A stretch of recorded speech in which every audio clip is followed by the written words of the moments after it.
You can learn something from somebody in another business. My business is not different than yours. And so, taking this concept that my business is no different than your business, the question is, what can an attorney learn from a comedian? Welcome to this episode of the Your Practice Mastered podcast. My name is Richard James, and we're going to be unpacking this concept of what does an attorney, the owner of a law firm, and a comedian have in common. As we move towards the end of the year, I realize I need to set you up for success so you have a fantastic first quarter of this upcoming year.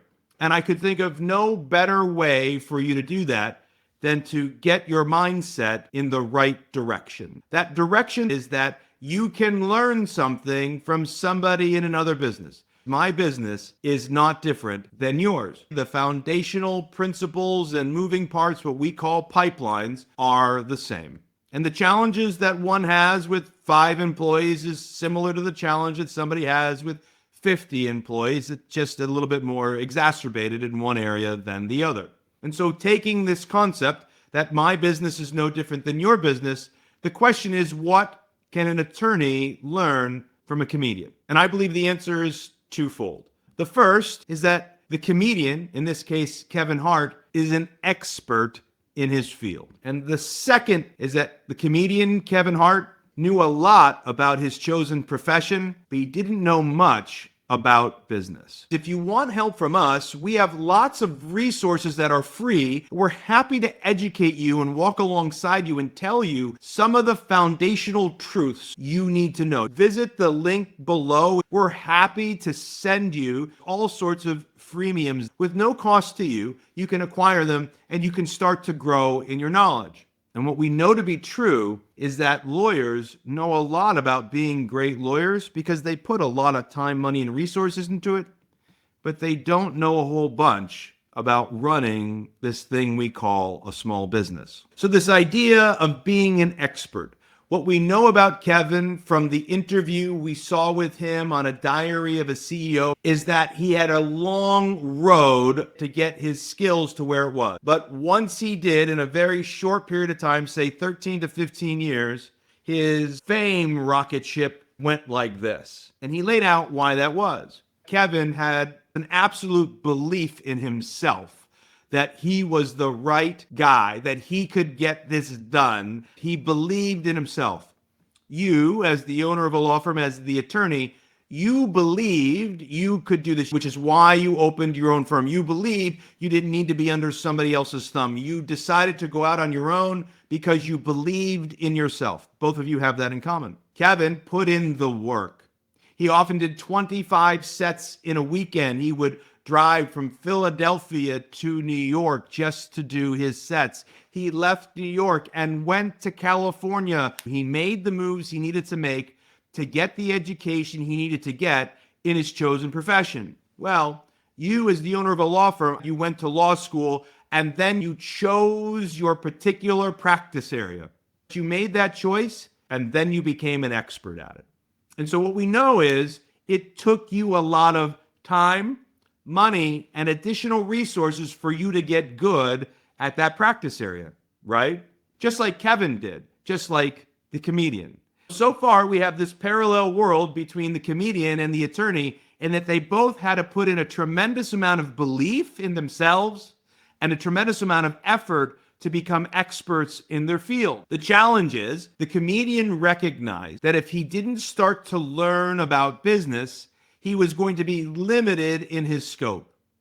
And you, the attorney, likely recognize that if you don't understand more about your business, you're going to be limited in your scope. There's only so much you can do. We have to learn something about business, regardless of whether you want to be a level 1 owner, a level 3 owner, a level 4 owner, which means you want to get to the CEO level, or you want to sell your firm someday. Regardless of what path you want to be on, you have to learn some things about business to make your journey less arduous, as profitable as possible, and allows you to have some free time that supports the lifestyle you want rather than undermines it. Kevin realized the same thing. He could only do 25 sets a weekend for so long before he was going to run out of material, or he was going to run out of audiences, or both. And maybe he was going to run out of energy, or he was going to burn out. So he had to find a different way to leverage. Which brings me to the second point. Kevin recognized that there was a lot of things that he didn't know about business, and there was things he didn't even know that he didn't know. And so what he did was he walked into every room from a perspective of humility and said, I don't know about that. Teach me. Kevin talked about, I don't know, I don't know, I don't know. Willingness to be humble, willingness to ask questions, willingness to be the dummy in the room.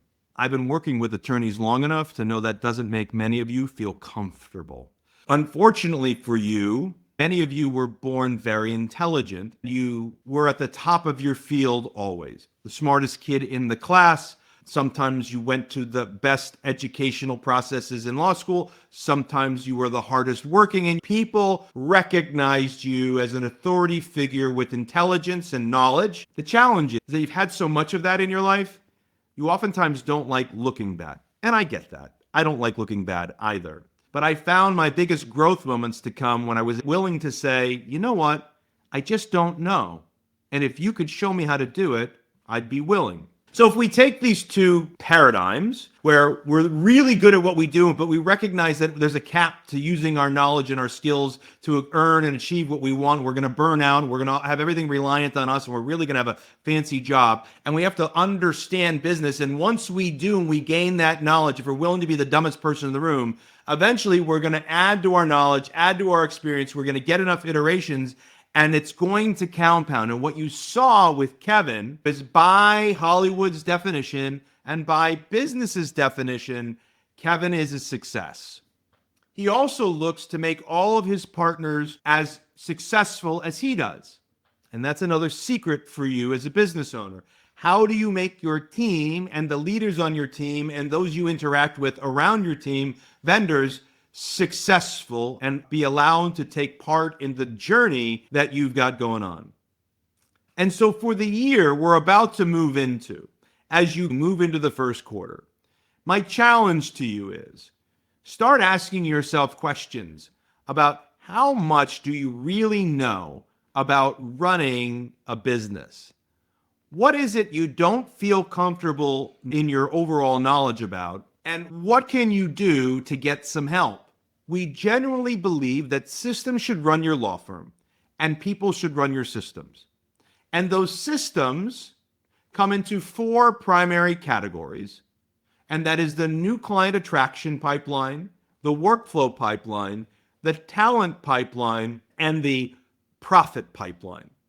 And you should build your law firm so that all four of those pipelines are maximized and efficient. Now, inside those pipelines, there's somewhere in the neighborhood of 17 to 20 additional sub-pipelines. And your number one responsibility is to not just learn about those pipelines and invest the time, money, and resources into becoming a great business owner. You also have to invest in the people you have on your team so that you can entrust them with running these pipelines for you in replacement of you in some cases. And so that's the little dirty secret. You can't do it all on your own. And in order for you to get other people to do it, you have to learn what the game is. You have to admit you don't know all the answers. And then you have to go seek the answers. So my challenge for the new year for you is to start seeking the answers. Stop and just say, should I be paying attention to the new client attraction pipeline? Should I be paying attention to the workflow pipeline? Should I be paying attention to the profit pipeline? Or should I be paying attention to the talent pipeline? If you don't know which one you should be paying attention to, well, you have to pick one and start measuring. So again, my challenge to you is choose an area and start learning. Again, feel free to reach out to us. We've got tons of free resources for you. If you'd like to learn more, I suggest you subscribe, you like, you comment, or you can always schedule an appointment with us to have another conversation. We've created a ton of resources, and there are other companies out there who also talk about this both inside the scope of law and outside the scope of law. Be a student. Start to admit the fact that there are some things you don't know and start becoming hungry about gaining that knowledge. If you do, just like Kevin Hart, you're going to watch your career start to take off. And before you know it, you're going to have so many opportunities in front of you. Money is no longer going to be one of the challenges that you have. I hope you have a fantastic start to this new year. I'm excited to walk alongside of you. Let's build you a better practice, one admission of a lack of knowledge at a time.